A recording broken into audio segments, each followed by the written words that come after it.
할렐루야. 저희가 올 한 달은 특별히 가정의 달을 맞이하여서 어떻게 하면 우리 가정에 하나님의 진정한 부흥의 역사가 일어날 수 있을까, 하나님의 말씀을 살펴보고 있습니다. 그러는 중에 성경의 말씀을 쭉 살펴보니까 신구약 성경, 창세기로부터 시작해서 요한계시록까지 계속해서 반복해서 우리 가정에 주시는 말씀이 있습니다. 바로 부모를 공경하라 라는 말씀이에요. 몇 가지를 살펴보았습니다. 출애굽기 20장 12절 말씀, 내 부모를 공경하라. 그리하면 내 하나님 여호와가 내게 준 땅에서 내 생명이 길리라. 레위기 19장 3절, 너희 각 사람은 부모를 경외하고. 잠언 23장 22절, 너나 나비에게 청종하고 내 늙은 어미를 경히 여기지 말지니라.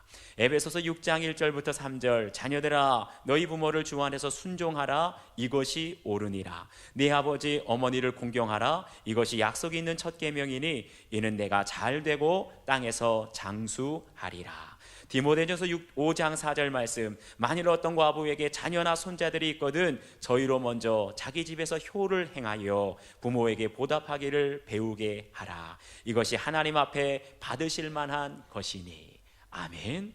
성경을 보니까 구약 성경에만 있는 건 아닙니다. 신약 성경에 심지어는 예수님께서 복음서를 통하여서도 계속해서 끊임없이 말씀하시기를 내 부모를 공경하라 이렇게 말씀하시는 이유가 무엇일까요?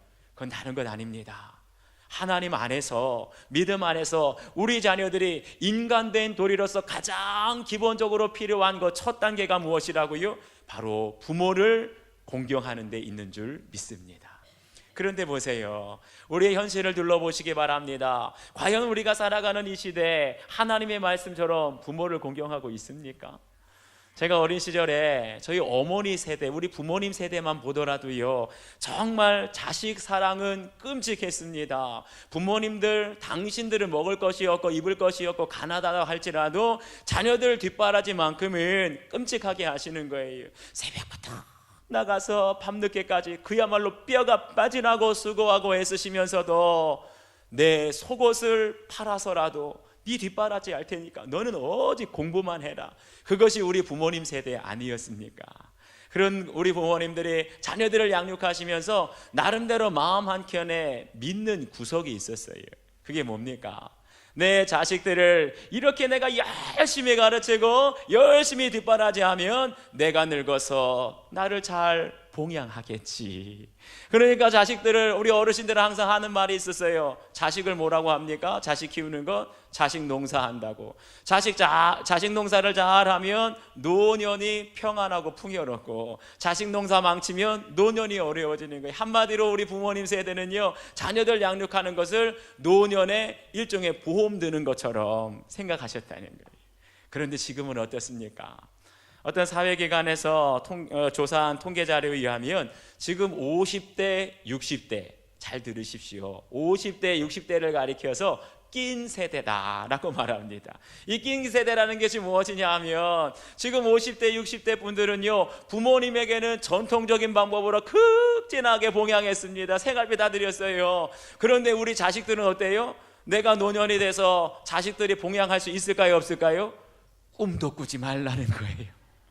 저도 자식들 양육하느라고 가르치느라고 뒷바라지 다 합니다. 허리가 휠 정도로. 그런데 제 노년에 우리 자식들이 잘 돌봐주겠지? 꿈꾸지 말라는 거예요. 그게 바로 낀 세대의 아픔이고 슬픔 아닙니까? 그런데 여기서 끝나지 않아요.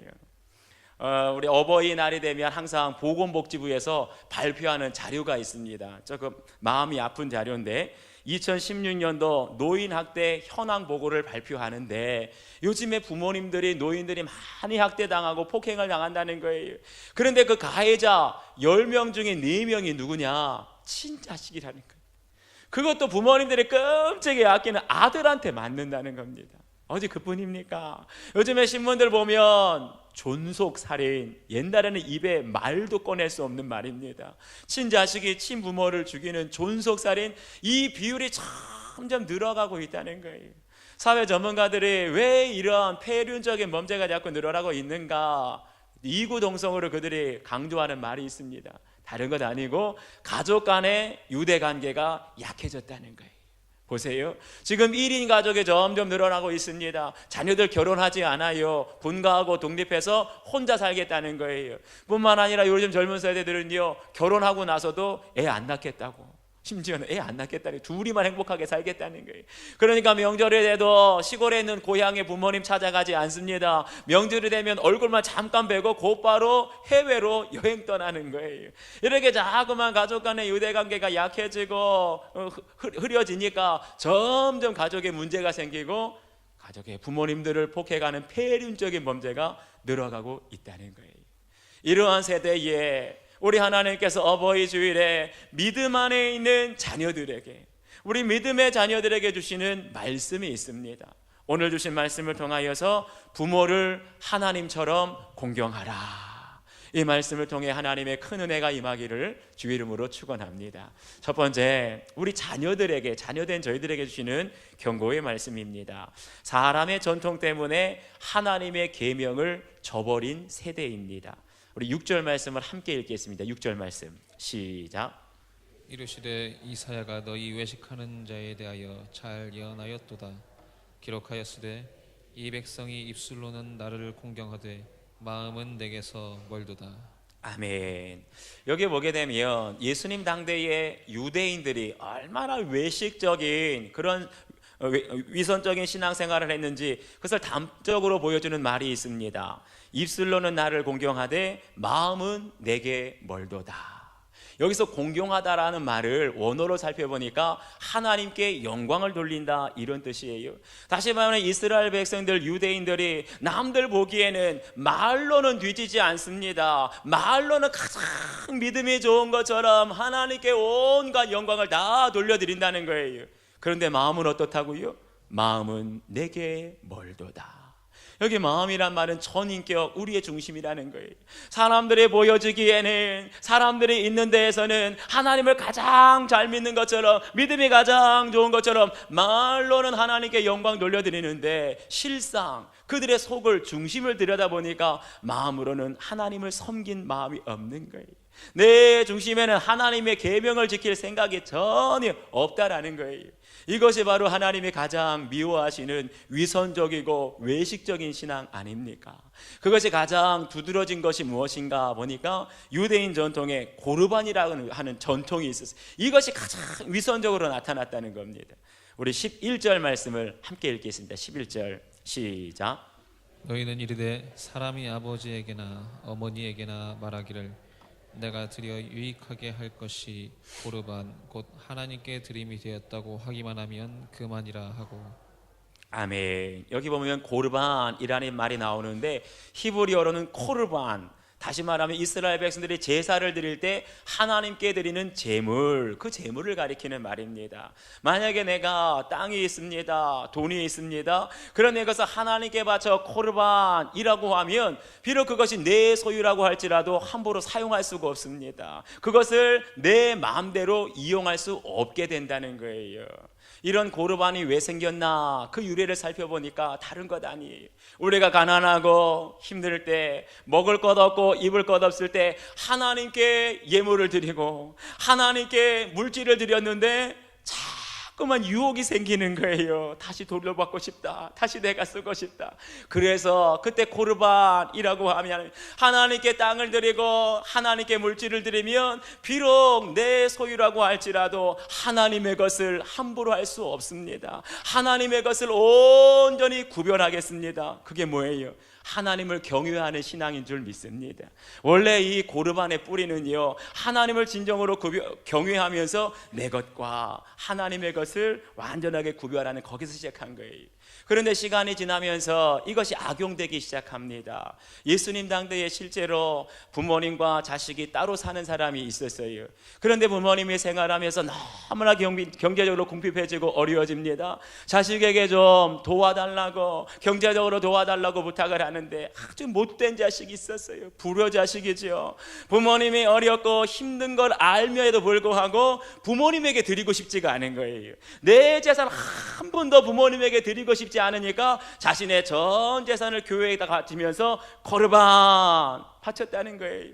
그러면 설사 나에게 땅이 있고 돈이 있다 할지라도 부모님에게 드릴 거 있습니까 없습니까? 없어요. 코르반이라고 하면 그때부터는 모든 재산을 성전에서 제사장이 관리하게 되는 겁니다. 그런데 여기 중요한 건 뭐냐 하면 하나님께 내 믿음으로 하나님께 내가 감사해서 코르반으로 드린 것이 아니라 무엇 때문에 드렸다고요? 부모에게 드리고 싶지가 않아서 부모님이 너무나 미웠고 나에게 상처를 많이 주니까 부모님에게는 한 푼도 못 드리겠습니다. 하나님께 코르반으로 드렸다는 거예요. 그것도 모르고 어떤 사람이 그 사람을 가리켜서 우와 전 재산을 하나님께 코르반으로 드렸네, 믿음 좋은 사람인가 보다 하면 된다고요 안 된다고요? 안 된다는 거예요. 그 사람은 오히려 실상은 보면 부모님께 불효한 폐륜아입니다. 뿐만 아니라 하나님 앞에 겉으로는 신앙이 좋은 척하지만 사실은 부모님께 불효하는 위선적인 죄를 지은 거예요. 오늘날 우리에게는 이런 모습 없습니까? 오늘날 우리에게도 이런 똑같은 모습이 반복되고 있다는 거예요. 어떤 분은 저는요 교회 봉사가 너무나 많아서 시간이 없습니다. 눈꽃 뜰 새 시간이 없습니다. 교회 봉사하느라고 부모님 요양원에 찾아갈 시간도 없고 부모님 병원에 입원해 있는데 찾아갈 시간도 없고 저는 부모님 만날 시간이 없습니다. 이런 거랑 똑같은 거예요.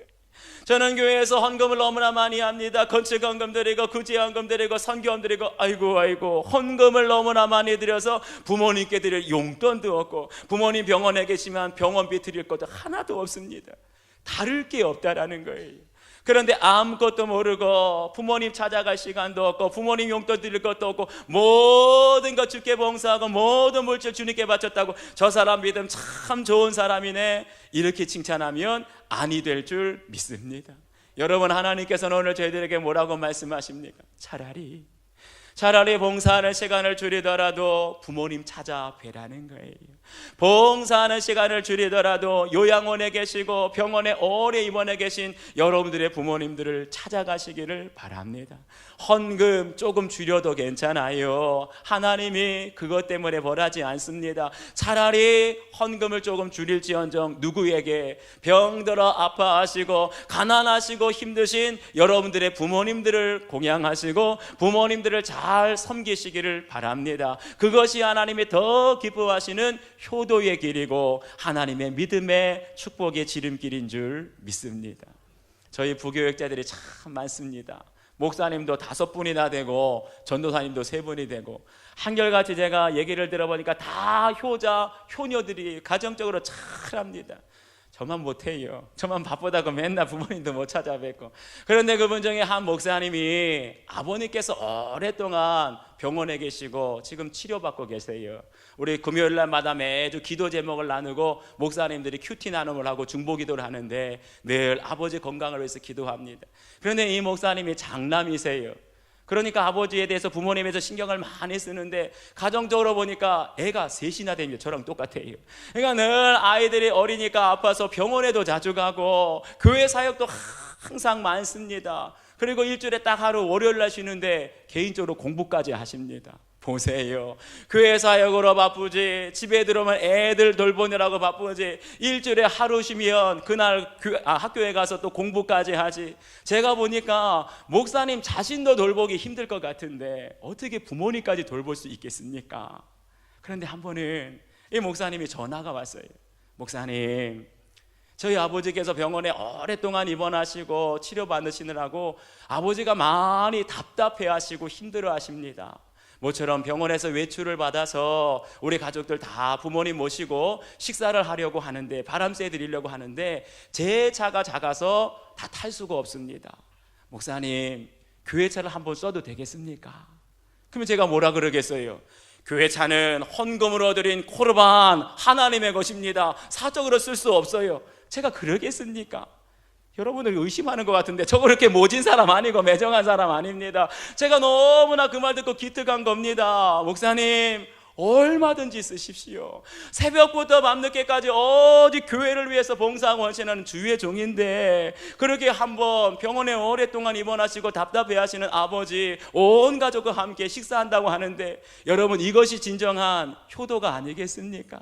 아무리 바쁘지만 교회 일에 매여 있지만 내 생활이 빠듯하지만 그럼에도 불구하고 연약하시고 병약하시고 투병하시는 아버지 어머니를 위해서 짬을 내서 식사 인사 대접하는 것, 함께 해주는 것, 그것이 정말 하나님 기뻐하시는 효도인 줄 믿습니다. 사랑하는 여러분, 하나님은 우리의 외모를 취하지 아니하시고 우리의 중심을 보신다는 것 기억하시기 바랍니다. 부모님께 효도하기 싫어서 아무리 많은 재산으로 헌금한다 그래도 하나님 받으시지 않으세요. 그런 거 안 받으세요. 아무리 내가 교회 봉사하려고 해도 부모님께 효도하기 싫고 부모님 시골 내려가기 싫어서 나는 명절에 시골 내려가지 않고 교회에서 봉사하겠습니다. 그런 봉사는 받지도 않으세요. 여러분. 차라리 부모님 찾아뵈시고 효도하시기를 바랍니다. 용돈 드리시기를 바라고요. 할 수만 있다면 요즘에 얼마나 시골에 계신 부모님들 홀로 바쁘시고 힘드십니까? 할 수만 있으면 시간 내서 시골 내려가셔서 주말에 내려가셔서 교양교회도 섬기시고 농사일 하시는 부모님 도와주세요. 그런다고 우리 믿음 약해지지 않습니다. 오히려 우리가 중심으로 부모님을 섬기고 외적으로 핑계대지 않으며 내 마음으로 공양하게 될 때 하나님 정말 칭찬하시고 기뻐하시고 그 믿음 위에 복을 내려주실 줄 믿습니다. 두 번째는요, 하나님을 섬기듯 부모님을 공경하라는 겁니다. 10절 말씀을 함께 읽겠습니다. 10절 시작. 모세는 내 부모를 공경하라 하고 또 아버지나 어머니를 모욕하는 자는 죽임을 당하리라 하였거늘. 아멘. 여기 보니까 공경하라라는 말이 나오는데 이 말을 히브리어로 보니까 야레라고 합니다. 야레라는 말을 살펴보니까 여호와를 경외하라라고 했을 때 이 경외하라라는 말하고 어근이 똑같아요. 뿌리가 같습니다. 무슨 말입니까? 부모님을 공경하는 마음의 자세나 여호와를 경외하는 마음의 자세나 뿌리가 똑같다는 거예요. 이걸 보게 되면 하나님께서 우리 자녀들이 어떻게 부모를 섬겨야 하는지 그 자세에 대해서 말씀해 주는 것과 같습니다. 무슨 말입니까? 여호와를 경외하는 것이 마치 여호와를 경외하는 것처럼 부모를 공경해야 한다. 이것이 바로 하나님의 뜻인 줄 믿습니다. 제가 한 번은 신문을 보는데 좀 흥미로운 기사가 하나 있었어요. 그 기사의 제목이 부모를 챙기는 건 인간밖에 없다라는 기사였어요. 동물학자들이 동물의 세계를 많이 연구하다 보니까 오히려 우리 사람보다도 모성애가 더 간절하고 강한 끈끈한 그런 동물이 있더라는 거예요.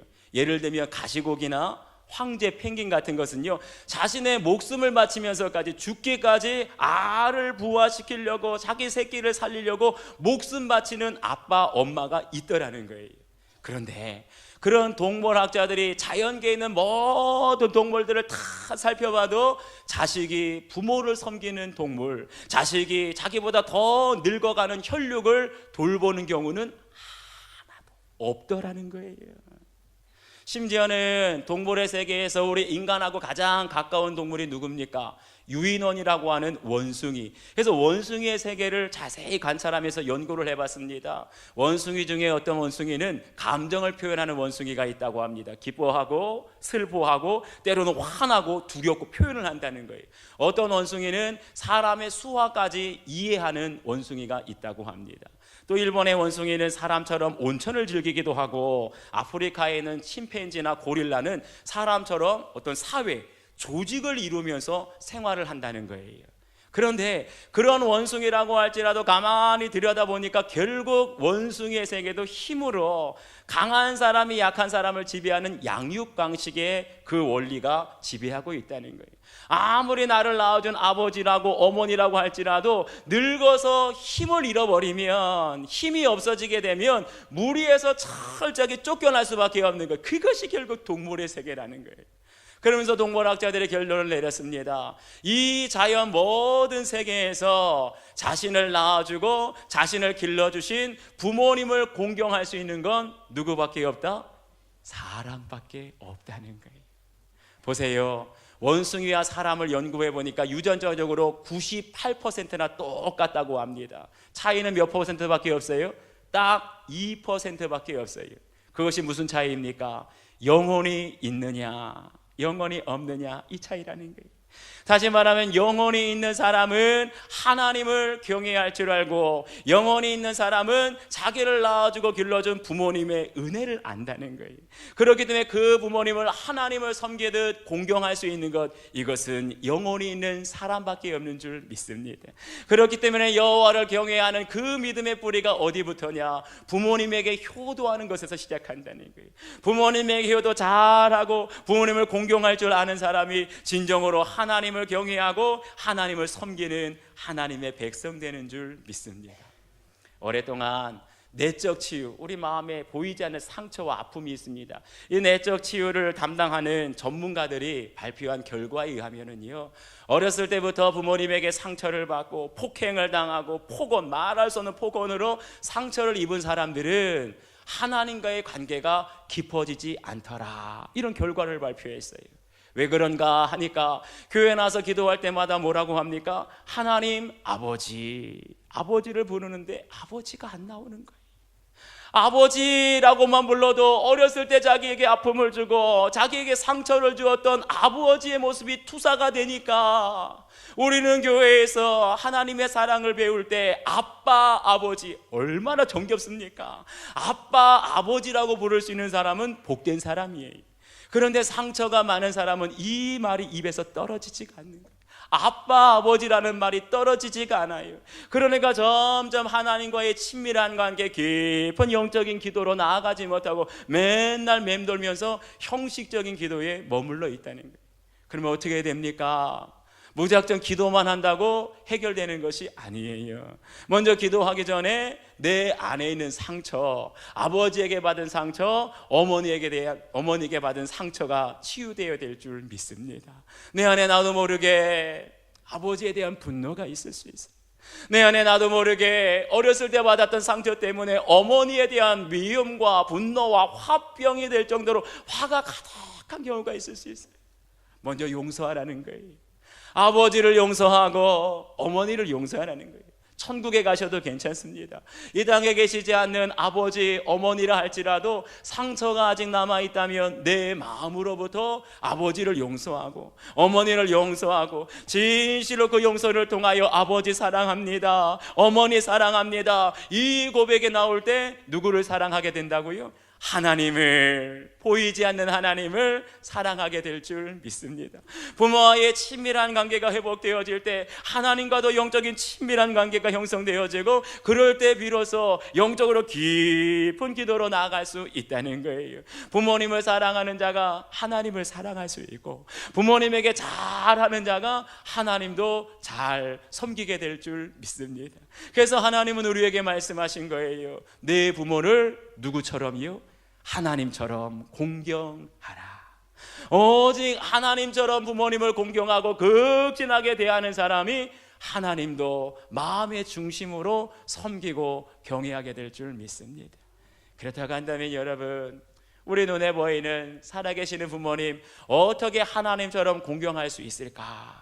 그것을 고민하다가 책 한 권을 봤습니다. 터칭이라는 책이었어요. 이 책은 사람과 사람 사이에 피부와 피부가 맞닿으면서 접촉을 하잖아요. 신체적인 접촉을 하잖아요. 그런데 이 신체적인 접촉이 우리의 정서에 끼치는 영향이 얼마나 큰가, 그것을 연구한 책이 조목조목 했는데, 보십시오. 우리가 일반적으로 만져주고 안아주고 또 껴안아주고 쓰다듬어주고 뽀뽀해주고, 이거 누구한테 하는 겁니까? 우리 어렸을 때 자녀들한테 해주는 거잖아요. 어린 자녀들에게는 부모님의 스킨십이 꼭 필요합니다. 많이 안아주고 많이 쓰다듬어주고 많이 뽀뽀해주고. 그런데 이 터칭이라는 책을 보니까 이 저자가 말하는 것이 있어요. 노인의 욕구 가운데 가장 중요하고도 등한시되고 있는 것이 바로 촉각에 대한 욕구다라고 말하고 있는 거예요. 아이들만 스킨십이 필요한 것이 아니라, 우리의 자라나는 자녀들만 껴안아주면 좋아하는 것이 아니라, 정말 터치해주고 만져주고 안아주고 쓰다듬어주고 누가 좋아한다고요? 우리 노인들, 연로하신 부모님들이 이거 좋아한다는 거예요. 여러분 혹시 주위에서 어르신들 악수해주고 어르신들 껴안아주고 안마해줄 때 어르신들의 반응을 보신 적이 있습니까? 저는 예전에 한 10년 전쯤에, 그때는 30대였어요. 젊었고 파릇파릇했었습니다. 30대, 그때 10년 전에 실버대학, 우리 교회 실버대학을 한 적이 있었어요. 그러면 어르신들이 한 200~300명 어르신들이 다 몰려오는데 제가 인사하면서 다 악수해줬어요. 악수를 해주면 어떤 어르신은요, 제가 젊어서 예뻐서 그런지 모르지만 엉덩이까지 톡톡 쳐주면서 어쩜 이렇게 귀엽냐고. 그래도 제가 목사인데 엉덩이까지 막 톡톡 치면, 그렇다고 뭐 제가 뭐 기분 나빠하겠습니까? 목사님이 그냥 어르신 안아주고 어깨며 등이며 토닥토닥 해주면은요, 아이같이 좋아하세요. 제가 그때 한 가지 깨달은 것이 있어요. 나이가 드실수록, 연세가 드실수록 뭐를 더 그리워하신다고요? 스킨십을. 안아주고 만져주고 껴안아주고, 이거 정말 좋아한다는 거예요. 왜 그래요? 연로하실수록 외로워집니다. 나이 드실수록 찾아오는 사람 없습니다. 그러다 보니까 누가 나를 만져주고 함께 이렇게 따뜻하게 안마해줄 사람 아무도 없다는 거예요. 그러니까 우리가 나이가 드실수록 더 만져주고 더 안아주고 더 안마해줄 때, 그럴 때 하나님의 사랑도 경험하게 될 줄 믿습니다. 바로 그분이 누구예요? 그래, 우리 부모님이세요. 딴 사람 아니에요. 우리 연로하신 어머니시고 홀로 되신 아버지시고, 우리 점점 쇠약해져는 부모님이 바로 우리 자녀들, 손주들의 스킨십, 손주들이 와서 앵기는 거, 손주들이 와서, 자식들이 와서 안마해주고 만져주고 껴안아주는 거 지금 그리워하고 있다는 거예요. 사랑하는 여러분, 오늘이 무슨 날입니까? 오늘 어버이 주일입니다. 어버이 주일에 하나님께서 우리에게 말씀하시는 거예요. 그냥 어버이날이라고 해서 형식적으로 가서 한번 만나고 오지 말고, 앞으로는 어떻게 하라? 하나님께 하는 것처럼 부모님을 공경하라. 하나님께 기도하는 것처럼 부모님께 대화하고, 하나님께 예물 헌금 드리는 것처럼 부모님께도 용돈 좀 많이 드리라는 거예요. 하나님께 우리가 몸을 바쳐서 헌신하고 봉사하는 것처럼 앞으로는 부모님을 만져주세요. 부모님께 많이 껴안아주세요. 부모님을 많이 뽀뽀해 주시고 안마도 많이 해주시기 바랍니다. 그럴 때 어머니 아버지의 품속에서 하나님의 큰 사랑을 경험하게 될 줄 믿습니다. 사랑하는 여러분, 함께 기도할 때 우리에게 주시는 너무나 소중한 어머니, 너무나 소중한 아버지, 어쩌면 지금 이 세상에 안 계실지도 몰라요. 그럼에도 불구하고 오늘 나를 여기까지 있게 하신 우리 부모님의 은혜를 기억하면서 이 시간 기도하실 때 부모님 더욱더 건강하시라고, 부모님에게 더욱더 하나님의 크신 은혜가 있도록, 그리고 못다한 이 불효자를 용서해 주시고 앞으로는 하나님을 섬기듯이 우리 부모님을 섬기는 믿음의 길 걷겠습니다. 결단함이 함께 기도하시도록 하겠습니다. 아버지 하나님, 참으로 고맙습니다. 우리에게 정말 세상의 누구와도 비교할 수 바꿀 수도 없는 귀한 부모님을 허락하여 주시니 감사합니다. 어머니 아버지가 그토록 젊은 날 우리를 키우시고 자신이 드실 것 못 드시고 자신이 입으실 것 안 입으시면서 우리를 양육하였기에 오늘 우리가 이 자리에 주님 앞에 예배를 드릴 수 있습니다. 아버지 하나님, 우리가 지금까지 부모님께 효도한다 하지만 얼마나 형식적이었습니까? 얼마나 외식적이었습니까? 마음에는 있지도 않은 것, 정말 그냥 한번 보고 오는 것으로 그냥 때우지는 않았습니까? 하나님, 다시 한번 회개하며 불효자는 주님 앞에 올 수밖에 없습니다. 우리의 마음을 다하여 우리의 뜻을 다하여 하나님을 섬기는 것처럼 이제 우리 어머니를, 우리 아버지를, 홀로 되어 연로해 가시고 쇠약해지시고 병들어 고통 중에 계시는 우리 부모님을 섬길 때 하나님께 하듯이 기도하는 것처럼 대화하게 하시고, 예물을 드리는 것처럼 우리 어머니 물질적으로도 섬기게 하여 주시고, 우리가 몸을 들여 주님 앞에 봉사하고 헌신하는 것처럼 우리 어머니도 더 많이 몸으로 사랑하고 몸으로 섬길 수 있도록 주여 도와 주시옵소서. 하나님 감사합니다. 오늘도 어버이 주일을 맞이하면서 저희들에게 귀한 말씀을 주시는데 한없이 우리 자신을 돌아보면 우리는 잘한 것은 하나도 없고 불효한 것밖에 없습니다. 하나님을 제대로 사랑하지도 못하였고, 그것이 결국 부모님께 온전히 마음을 들이지 못하고 우리의 정성을 들이지 못하고 뜻을 다하여 사랑하지 못하고 공경하지 못하였음을 깨닫습니다. 이제는 다시 한번 우리 부모님을 사랑하고 우리 부모님의 몸과 또 물질과 마음의 정성을 다하여 섬길 때 그 모습 그대로 하나님을 경외하며 믿음의 길로 걸어갈 수 있는 우리 자녀들이 되게 하여 주옵소서. 연로하신 부모님들을 축복하시고 더욱더 강건케 하여 주시며 노년에 하나님 궁핍하지 않도록 우리 모든 부모님들, 믿음의 부모님들을 축복하여 주시어서 하나님 노년에도 어려움이 없도록 하나님의 능력의 두 팔로 풍성하신 은혜로 믿음의 부모님들을 채워주시고 인도해 주시옵소서. 감사드리며 예수 그리스도의 이름 받들어 기도하옵나이다. 아멘.